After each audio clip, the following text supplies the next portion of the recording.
Y ahora lo que te propongo es una historia curiosa de un personaje, la curiosa historia de Bertrand Russell, la cárcel y su reclutamiento.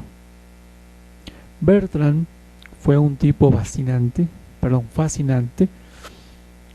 una pieza clave en la historia de la lógica y de la matemática, que además él fue capaz de hacerse merecedor del Premio Nobel de Literatura. Este ganó en 1950. Un tipo fascinante, repito, fascinante.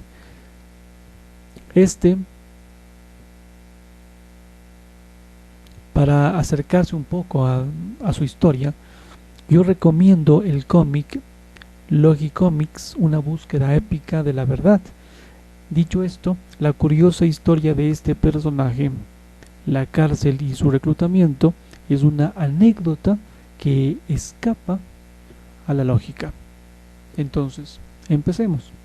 La curiosa historia de Bertrand Russell, la cárcel y su reclutamiento, es todavía aún mejor porque estaba preso por ser pacifista. Vean nomás, un hombre preso por pacifista. Cuando empezó la Primera Guerra Mundial, por allá en 1918, un poquito antes, se contaba entre los intelectuales europeos especialmente que vieron aquel enfrentamiento como una brutalidad, como una vuelta a un pasado sin sentido. Russell había nacido por allá en 1872 y cuando se implantó en Gran Bretaña el servicio militar obligatorio allá en 1916, él apenas tenía 43 años, o él ya tenía 43. Por lo tanto, estaba exento del servicio militar, que llegaba hasta los 40. No obstante, ayudó a otros a librarse de ir al frente de batalla y servir al ejército. Russell asesoraba y defendía a muchos jóvenes que no querían ir a la guerra. Su posición no era solamente teórica, aunque esto último fue lo que le trajo problemas. Resulta que en 1916 recibió como castigo una multa por escribir un documento a favor de la objeción de la conciencia. Esto no fue todo. Lo expulsaron además del Trinity College de Cambridge, donde era profesor. Tras la guerra fue readmitido gracias al apoyo de otros colegas, pero no acabaron sus problemas con esto, con la justicia, con estos dos castigos. Russell estaba preso y el gobierno de aquel entonces lo buscaba para reconocimiento médico antes de enviarlo al ejército. A ver, Russell estaba preso y el gobierno lo buscaba para el reconocimiento médico antes de enviarlo al ejército. En 1918, este personaje escribió un documento abogando por un acuerdo de paz y en el que se preguntaba si las tropas estadounidenses que estaban en Gran Bretaña no eran una fuerza de intimidación contra los trabajadores en huelga en el país. Esto hizo que fuera acusado de publicar textos que iban contra su país y las relaciones internacionales de este. Aquello lo llevaría a la cárcel. Estuvo preso 5 meses, aunque la condena eran 6. En ese mismo año, en 1918, los británicos elevaron la fecha máxima del servicio militar obligatorio hasta los 50, incluidos. Esto metía en el bombo del reclutamiento a Russell y acaba causándole que se le requiera para el servicio, que se presentara al examen médico necesario para saber si es que era apto para el servicio militar. Un ejemplo clarísimo de burocracia donde la mano derecha no sabe lo que hace la mano izquierda. En descargo de los británicos, hay que decir que hablamos de hace ya más de un siglo y la gestión de la información no debía ser tan ágil como pudiera ser en la actualidad. Por un lado, el gobierno lo tenía preso y por otro, le pedía que se presentara al examen médico. Russell se tomó la situación a risa cuando se enteró del problema, pero lo cierto es que salió de la cárcel en un mes de septiembre y a la guerra le quedaban 2 meses, así que se libró de ir a las filas.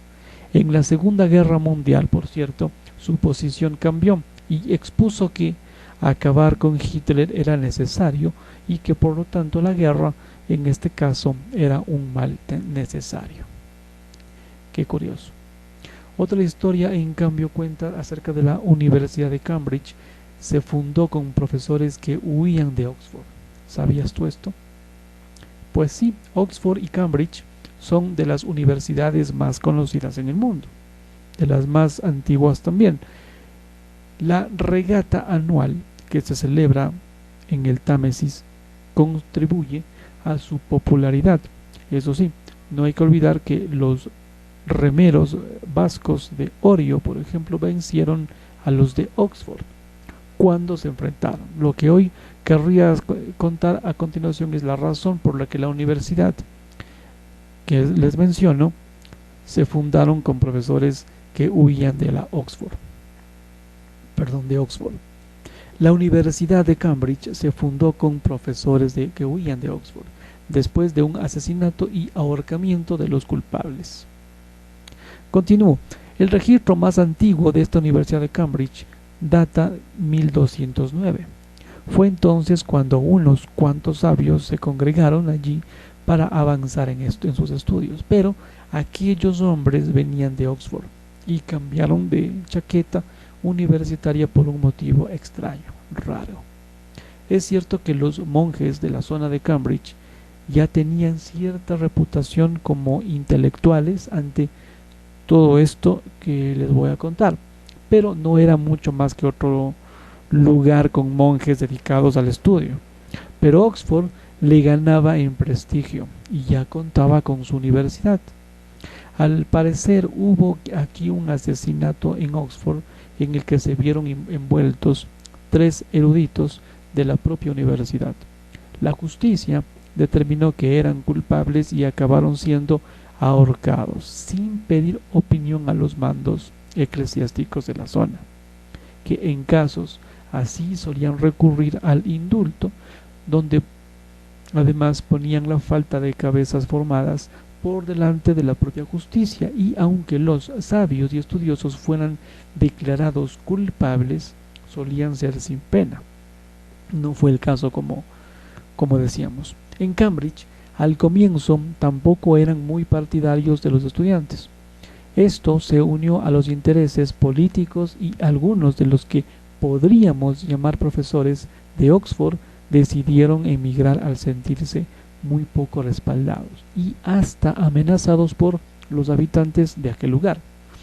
Algunos fueron tan lejos como París, por ejemplo, pero otros se mudaron a Cambridge y allí comenzaron a hacer piña. Al principio, cada uno avanzó por su lado, buscándose la vida con sus propios alumnos y recursos. Esa iniciativa fue teniendo éxito y acabó reuniéndose a un número suficiente de estudiantes para dar lugar a la Universidad de Cambridge, que nacía así en un lugar próspero. No crean que la vida en Cambridge fue tranquila al comienzo, al contrario. Los estudiantes solían armar un poco de jaleo y esto no gustaba al resto de ciudadanos, lo que generaba algunas fricciones. Por otra parte, a los pobres muchachos se les pedía más de lo que habitualmente por el alojamiento y las comidas. A esto le puso remedio en 1231 el rey Enrique III, que ordenó que se acabara con la explotación económica de los estudiantes. Eso sí, también determinó que solamente se podía permanecer en la ciudad los que estudiaban o los que estuvieran matriculados en las enseñanzas de alguno de estos maestros reconocidos.